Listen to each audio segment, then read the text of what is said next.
everyone, it's Candace Craw-Goldman again from quantumhealers.com. Today I'm really excited because I'm going to read today. I'm going to read to you from this book. This is the Awakenings book, and I am going to read you my chapter in this book. Now this is called Awakening Stories, and this is an anthology, a collection of awakening stories by a number of people, edited by my good friend and fellow quantum healer, Dr. Allison Brown. And I'm very excited about this book because it's the first time I've officially been published.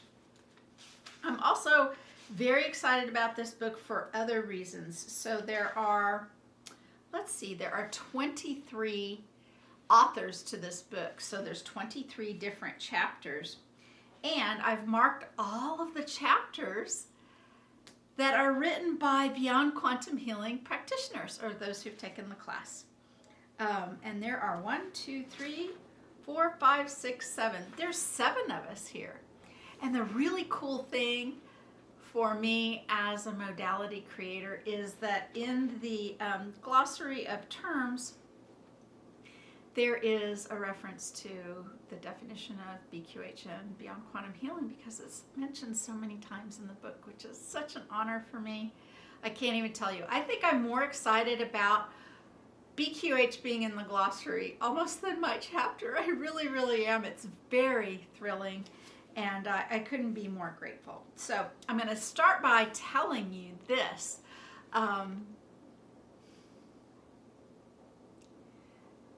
I want to acknowledge the other practitioners, okay? So the chapters that are written by BQH practitioners are 10, 15, 16, 17, 18, 20, and 23. So 10 is mine. The name of my chapter is Someone's Going to Eat Tonight, and I'm going to read that to you here pretty quickly. Heather Hink wrote a chapter, it's chapter 15, and she talks about an extraordinary human life, and she talks all about finding BQH and expanding even beyond that and what she's up to now. The beautiful and wonderful Iris Kristanovich talks about the return, and nobody is in the world is quite like Iris and writes quite like her. Quite a treat to read her words. Chapter 17 is a chapter by my dear friend Priscilla Louise. A ghostly nightmare. That one's a lot of fun to read. Kathleen Eisenhart writes A Second Wave Soul in chapter 18. Christina Brady has a chapter called Past Lives, Reiki, and Crystals. Oh my. And that's a really fun one to read. Somebody who's just getting into all of this.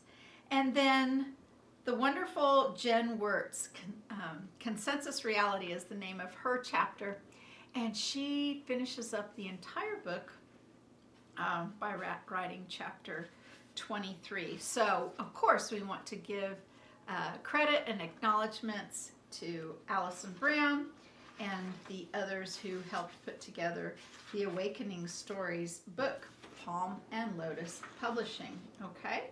So we want to make sure we give credit to them.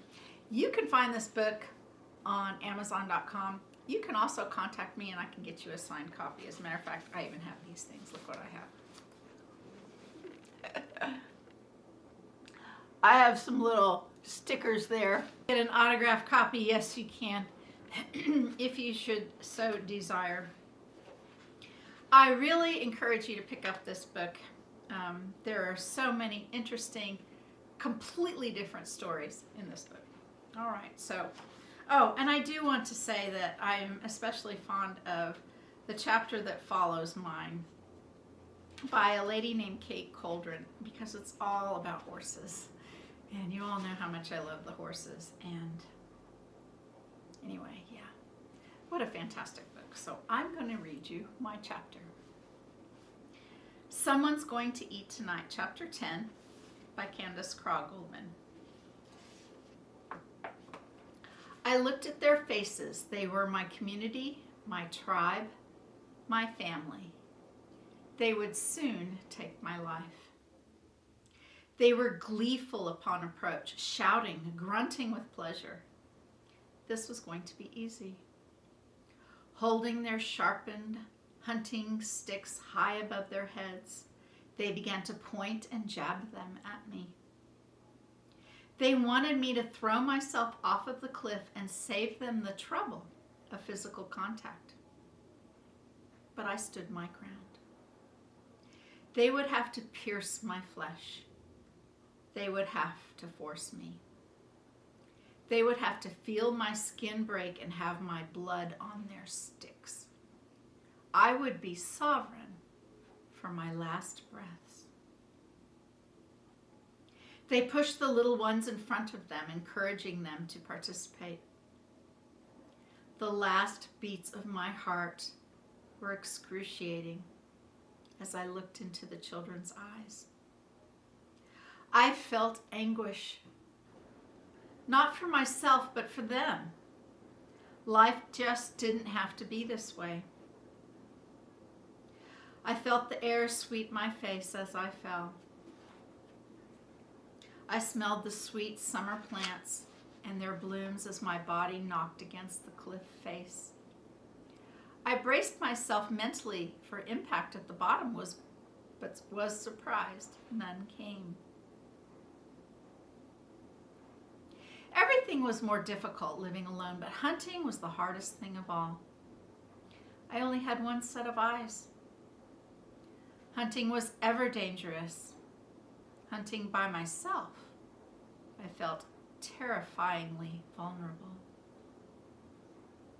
I had been tracking one of the small-hoofed deer, hoping for an easy kill. I hadn't eaten in multiple days and was weak and lightheaded. But I was moving as quickly and quietly as I could, because if someone or something else might also be hungry, failure might be the end of me. The little deer must have been quite young by the size of the print. I had been up this path so many times, I knew every inch of it, every rock, every plant, every twist, and every turn. The little deer was moving up a narrow trail, and there was no other way down. I might be eating tonight. But then I heard noise behind me, and my blood ran cold. If it was a predator, I was now the prey. Slowly I turned, and although they were fairly far off, I saw familiar faces. There was maybe a dozen of them, some mere children. One or two of them were family, and they too carried sharpened stick spears used for hunting. But they were not quiet. They were grunting and laughing. They were not hunting for game. They were hunting me. And my own odds just ran out. I would soon die. They hated me. No, they actually loathed me because I was different. I had red hair rather than the more common dull brown. They shamed me for having new ideas about making tools and suggesting more cooperative approaches to hunting. They laughed at my small size. They saw me as damaged and evil. They banished me. I'd survived for a number of weeks on my own, but since I hadn't died as expected, here they came to finish me off. Instinct drove me continually up, but I was trapped, as doomed as the little deer. They knew it, and I knew it. 2 more blind turns before the ground would give way to a sheer cliff on both sides. I saw the tail of the little deer turning into the last few feet of the narrow trail, and that's when I stopped and faced them, standing strong for as long as I could, and then fell. I never felt the impact of the canyon floor, Rather, I found myself back upon the steep hill, feeling as if I was standing next to my tribe, looking down, but no longer in physical form. Their grunts continued. They lifted up the children in celebration as they peered at the still, broken and bleeding, red-haired body below. It was then that Dolores Cannon, my teacher, asked what I thought about the scene. Well, I said, considering the flesh of my form below, someone is going to eat tonight. In the background of the hotel ballroom, I heard the observers of my session, the others in Dolores Cannon's past life regression class, laugh nervously. The year was 2008, and I was her chosen demonstration subject. I was laying on a rollaway cot, deep in trance. Dolores then asked, "How do you feel about what they did to you?" I felt she was expecting me to say that I was angry, but I wasn't angry. I was sad. I had experienced the heart of that caveman in my own heart. I grieved the brutal ways of the tribe and their teaching of their young to continue the same cruel mob mentality. Their inability to consider new concepts evoked a deep, aching sadness for what could have been. I learned many things about myself during that regression with Dolores, and I'm still to this day marveling at the relevance of my caveman existence. Its theme continues to present in my life, and indeed, the world as well. Even more, discovering and then experiencing this basic concept of consciousness exploration, I felt like I'd been handed the golden key to explore absolutely anything and everything. Perhaps the biggest revelation from my higher self during that regression was how this greater aspect of my consciousness has always been, communicating with me in a variety of ways. I could gain new understanding on all kinds of personal events, see them from a new perspective. So rather than simply wondering why something occurred, I could consider what message my higher self was attempting to convey in the experience. Random events in my life weren't really random at all. Everything had meaning. Everything. Like the time when I died at 11 years old, or at least when I thought I did. It wasn't an accident or a huge trauma, pretty much just a regular day, except for one thing. I had a fever. We, my mom, dad, and little brother Randy, who was 9, lived in Tampa, Florida in a tri-level home. The bedrooms were on the upper level, and my room was like an oven with this obnoxiously bright, hot red shag carpet. Mom set me up in the much cooler den on the lowest level. I was bored. I was waiting for Randy to come home. It was a big day for him as his class had been holding a major spelling bee, which he was determined to win. Finally, I heard the front door slammed. I wanted to know what happened in the spelling bee. I heard footsteps overhead. Mom and Randy were going upstairs. Darn. My curiosity was overwhelming. I decided to go find out what happened. So I stood up. And I didn't feel too bad, so I headed for the first staircase. And suddenly, I was feeling so much better. As I headed up the main staircase, it felt like my fever was gone. I felt fantastic. And I made my way to my brother's room. He was sitting on his bed, excitingly telling Mom how he'd won the spelling bee. I think he even told her the word. I used to know what the word is, but I forgot it. Anyway, "Look, Mom, look what I won." Randy unzipped his book bag, and out came the biggest Hershey's chocolate bar I'd ever seen. It was all tied up in blue and silver ribbons. I started to say something just then, but my voice didn't work. And then I noticed my perspective. I was too high in the room. Confused, I felt my head bump ever so softly on the ceiling. like a helium balloon gently rising to touch a solid surface. Panic set in. Human bodies don't float. I must be dead. And in that instant, much like the snapping back of a rubber band, I found myself back in the den, inside my hot, heavy, fevered body. I hadn't gotten out of bed at all. I only thought I did. Minutes later, Mom and Randy walked into the den.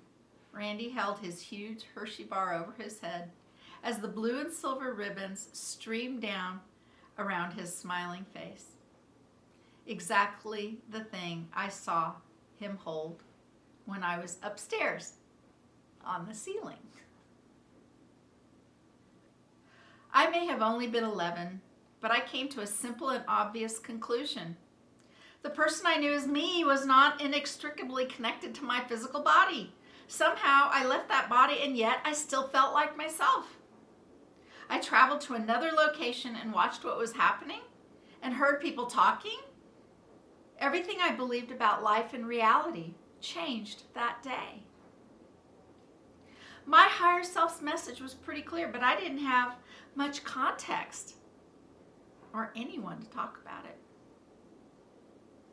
The one thing that I knew for certain was if I shared this experience with my mother, she would have kindly explained it away, just like she explained away my prophetic dreams and other paranormal events that I had shared. She was no different than any other adult in that regard, so I resolved to keep those things to myself. And that resolution lasted long into adulthood. In my early 20s and newly married, I had a series of powerful, unintentional, out-of-body experiences. They're also called OBEs. They were so strong and so uncontrollable to me that I remember almost dreading closing my eyes. While the OBE of my childhood absolutely provided some comfort, these were a little different. I wasn't slipping easily out of my physical form. Rather, each event began with violent, overpowering vibrations and overwhelming, roaring noises. Instinctively, I fought against this energy out of fear. I lost a lot of sleep, and for a while I thought I might be going a bit mad. While this was happening, I was working towards my Bachelor of Fine Arts degree. And one day it occurred to me that I could try to do some research. Certainly others have had this experience. So I looked at my only resource, the card catalog at the school library, and thankfully I found a book title that thought it might help. That seemed like it might help. I have this vivid memory of pulling down the book Journeys Out of the Body by Robert Monroe. It was on an upper shelf. And sitting right on the library floor, I began reading. To say Robert Monroe saved my life might seem extreme, but it really felt that way. More accurately, my higher self guided me to him to broaden my understanding of other kinds of realities available. Realities like my childhood fever experience had proven that were not dependent on human form. I inhaled Monroe's words like a medicine, realizing my OBEs were a gift, one I could control. His writings continue to inform the way I see the world, and if he's unfamiliar, look him up. Monroe actually invented a new word that is used by many awakened people today, loosh. It's a word that refers to a type of energy. It's a rabbit hole of a concept that can't explain much of what has happened to humans throughout time and what is happening in our world today. This metaphysical worldview was new, brought up in a basic Christian tradition. I visited various churches with friends or extended family and attended summertime vacation Bible school with other young children.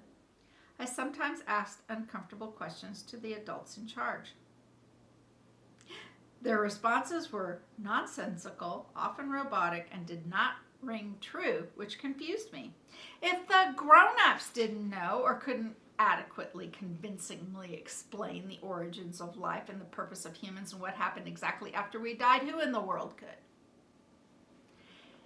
As the years passed, I was exposed to other belief systems through travel and study, much of it variations on the Christian-based themes that I learned in kindergarten. All the while, I collected more paranormal experiences, including prophetic dreams, visitations, powerful psychic messages, and spontaneous past life memories that I once considered special daydreams, created by a lively imagination. In fact, if I mentioned them, I was told, "Oh, that's just your imagination." In 1989, my brother Randy was killed suddenly by a reckless teenage driver. It was another huge awakening event. The trauma absolutely played its part, but I see now how Randy's higher self and my own higher self knew exactly what was coming. We were given profound last-minute gifts and many powerful clues. None of the clues were obvious or straightforward at the time, but in retrospect, they were a blessing. In the weeks leading up to Randy's death, we took a final trip together, skiing in New Mexico for a weekend. Our topics of conversation were extraordinary. The ideas of a young and newly awakened man, but barely awake at the time myself, I had no real context to what Randy was sharing. He talked about fake reality, systems, and games humanity played. How important it was to help everyone around us, how he would be sure to help me when our parents were elderly.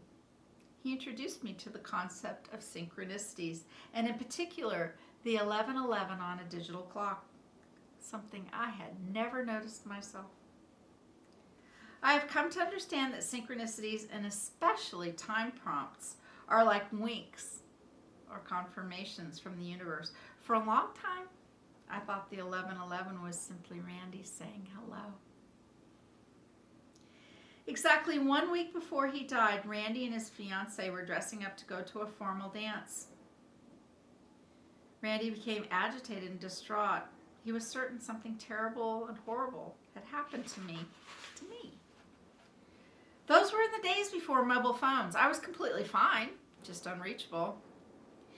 Randy took Gina, his fiancée, home, drove all around town in tears looking for me, to no avail. They never made it to the dance. "I'm just fine," I told Randy when we reconnected the next morning. A statement that held true until 1 week later, when we received news of his death.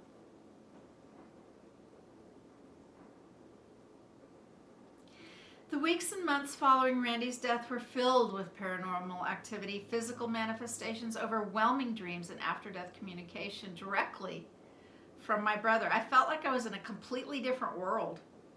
My awakening had moved into a whole new level. We are guided into our expansion in so many ways. Dreams, meditation, paranormal experiences, hypnosis or quantum healing sessions, and even sometimes, especially when we experience trauma, illness, or grief. Every choice we make, large or small, alters our course through the world our soul has set up for us to navigate. And even accidents are no accident. Neither the caveman nor Randy experienced any real pain or trauma during their bodily deaths. Randy showed me exactly how and when he left his physical form, about 30 seconds before the truck hit him. Just like I, the caveman went off the cliff but never felt the impact of the ground. Randy was already gone by the time the crash took place. The boy who lost control of his truck and killed my brother had a life contract with Randy, and by extension, me and my family as well. The caveman leader and the caveman I was had other chances to work out their lessons. Of this, I am absolutely certain, because a part of me is still connected to that life and to that leader too. Information comes wrapped in big life events, but it is also delivered even in the smallest of ways. A stubbed toe, a flat tire, the sting of a wasp, The direction of the wind, the time you note on the clock, the color of the t-shirt you notice in your drawer and choose to wear that day, the shape of a cloud, the flower you see broken in the garden, the song playing on the radio as you head to a long-awaited appointment. All of these things play a part in the timing of your life and the messages sent and received. We can all reconsider the events, relationships, and stories of our lives, both large and small, whether positive or negative. Any accident, every coincidence, and each situation we face can be gleaned for deeper meaning to assist in continued growth and understanding of our ultimate path and purpose for life. I am convinced that we live in a time where more humans than ever all over the planet are awakening to a collective potential so great it might actually lead to a leap of indescribable consciousness evolution for humanity itself. And the very fact that a book such as the one you hold in your hand exists at this moment in time is undeniable proof. All right, just for fun, I'm going to read my bio too. Candace Craw-Goldman is a wife, mother, and grandmama who wanted nothing more than to paint, live on a farm, and ride horses every day. A mysterious, years-long chronic pain condition inspired her to explore alternative healing modalities with minimal results until a supernatural experience directed her to Dolores Cannon and the pain disappeared. Eager to help others, she began her life as quantum healer and soon began working with Dolores, officially supporting Dolores' students, assisting in live classes and program creation. Dolores worked with Candace until Dolores passed in 2014. QuantumHealers.com got its start in 2008 supporting practitioners Dolores trained. And today it represents thousands of alternative healers of all modalities with its thriving community, worldwide directory, and education programs. In 2017, Candace developed Beyond Quantum Healing, a heart-centered, freedom-based approach to consciousness exploration. Thousands of students around the world now practice BQH, and the online course is available in 5 languages, and pretty soon it's going to be in Chinese. You can find out more about Candace, BQH, and our new class, Quantum Connect, at quantumhealers.com. Once again, we want to thank Palm and Lotus Publishing, Dr. Allison Brown, and all of the other co-authors of the Awakening Stories books. You can find it on Amazon or contact any of the authors for a signed copy. You can contact me by leaving a message below or emailing me at CandaceCraw-Goldman@gmail.com.